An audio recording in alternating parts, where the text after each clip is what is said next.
ఇంకే పరీక్షలనైనా పెట్టు, మేము తట్టుకుంటాం. ఎటువంటి పరీక్షలు మాత్రం పెట్టకమ్మా.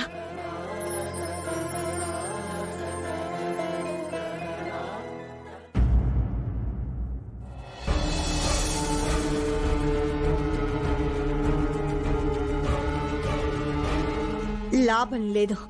ఇంక ఏదో ఒక నిర్ణయం తీసుకోవాలి. ఏంటి పెద్దమ్మ గారు, అమ్మవారి ముందు నిలబడి ఏం ఆలోచించుకుంటున్నారు? ఏదైనా మొక్కుకుంటున్నారా? మొక్కుకుంటే మాత్రం ఏ లాభం? తీరుతుందా ఏంటి? అదేంటి అలా అంటున్నారు? ఈ విగ్రహానికి తోకల ఈ ముక్కు పుడక ఇక మీదట ఈ ఇంట్లో ఉండడానికి వీల్లేదు. ఎందుకు?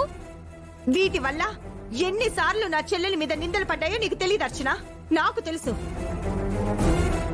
వీటి వల్ల జీవితాంతం గొడవలే ఉంటాయి తప్ప ఎటువంటి ప్రయోజనమూ ఉండదు. అందుకే వీటిని తీసుకువెళ్లి ఆ ఎదురింటి వాళ్ళకిచ్చేద్దాం.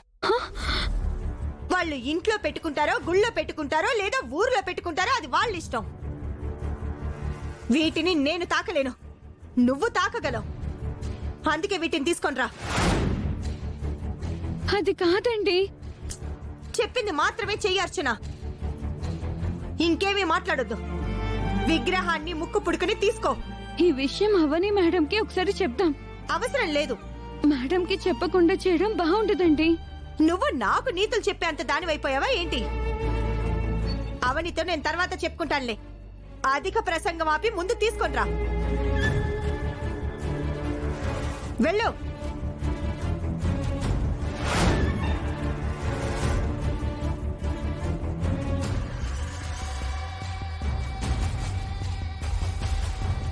పద.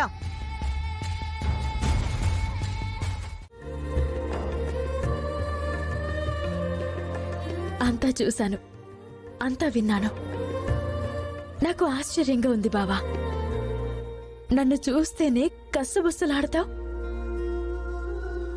అటువంటిది ఈరోజు నా పేరున ప్రత్యేక పూజలు చేయించావంటే నమ్మలేకపోతున్నాను.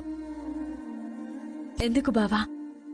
ఏదైనా ప్రత్యేకమైన కారణం ఉందా? ఏం లేదులే. ఆగు బావా.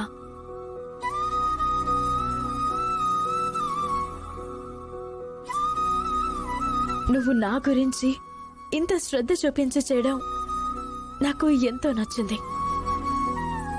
మరి అడుగుతుంటే సమాధానం చెప్పకుండా అలా మొహం చాటేసుకుని వెళ్ళిపోతున్నావేంటి? ఈ మధ్యకాలంలో నన్ను నీ భార్యనని చెప్పుకోవడానికి ఎంతో ఇబ్బందిగా ఫీల్ అవుతున్నా. అటువంటిది దేవుడు ముందు చెప్పావు. అది ఇంకా సంతోషంగా ఉంది బావా. ఎందుకు నా పేరున పూజలు చేయించావో చెప్పు బావా, ప్లీజ్. మన మధ్య ఎన్ని గొడవలైనా ఉండొచ్చు, ఎంత దూరాలైనా ఉండొచ్చు, కానీ మాయ వచ్చి నువ్వు చనిపోయావని చెప్పినప్పుడు మాత్రం తట్టుకోలేకపోయాను. నా గుండె ఆగినంత పనైంది, నా ప్రాణం పోయినంత పనైంది.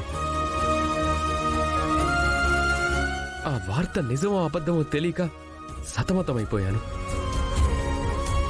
నువ్వు బ్రతికుండాలని, క్షేమంగా ఇంటికి తిరిగి రావాలని మీ ఇంట్లో ఉన్న అమ్మవారి ముందుకొచ్చి మొక్కుకున్నాను.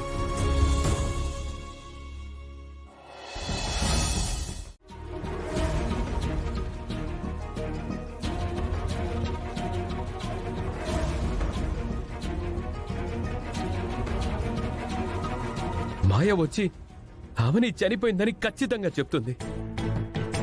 అవని ఎందుకు చనిపోతుంది? నువ్వుండగా తనకలాంటి స్థితి ఎందుకు వస్తుంది? మొదటి నుంచి తను జీవితంతో పోరాడుతూనే ఉంది. ఆ పోరాటంలో నువ్వు తనకి సహాయం చేస్తూనే ఉన్నావు. అత్త గురించి మొక్కినా, భర్త గురించి మొక్కినా, కుటుంబ సభ్యుల గురించి మొక్కినా, వంశం గురించి మొక్కినా, పల్లెటూరులోని జనం గురించి మొక్కినా, తను ఎవ్వరి క్షేమం గురించి కోరుకున్నా తీర్చేదానివి. ఇప్పుడు తనకి నువ్వు చావుని ఎందుకిస్తావు? నేనస్సలు నమ్మలేకపోతున్నాను. అది నిజం కాకూడదు. అవని బ్రతికుండాలి. ఏదో ఒక అద్భుతం జరిగి తిరిగి తను నాతో కలిసి ఉండాలి. అవని క్షేమంగా ఉందన్న వార్త నాకందేలా చెయ్యి. అమ్మ మాటను జవదాటలేక ప్రమాదం జరిగిన ప్రదేశానికి వెళ్ళలేని నిస్సహాయుణ్ణయ్యాను. అందుకే నా మొర నీతో విన్నవించుకుంటున్నాను. అవనికి నాకు మధ్య అక్షయ్ విషయంలో ఎన్ని మనస్పర్ధలైనా ఉండొచ్చు. అంత మాత్రాన నేను తన చెడుని కోరుకోలేను. అవని ప్రాణాలతో అందరి ముందుకి రావాలి. తను ఈ లోకంలో లేదన్నది నిజమైతే నేను తట్టుకోలేను. అవని క్షేమంగా వస్తే నీ గుడికొచ్చి మొక్కు తీర్చుకుంటాను. అవని జాగ్రత్తగా తిరిగి వచ్చేలా చేయి తల్లి, తిరిగి వచ్చేలా చేయి. నువ్వు క్షేమంగా మృత్యుని జయించి ఇంటికి వచ్చేసావు కాబట్టి మొక్కును తీర్చుకోవడానికి గుడికొచ్చాను. పూజలు చేయించాను. అవని అంటే నువ్వేనా అమ్మా? అవును పూజారి గారు. అదృష్టవంతురాలివమ్మా. భర్త గురించి భార్యలు వ్రతాలు పూజలు చేయడం చూశాను గాని భార్య గురించి భర్త వచ్చి ఇలా పూజలు చేయించడం చాలా కాలంగా చూడలేదు.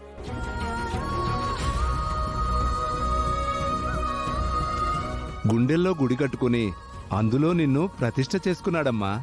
గొప్ప జంట.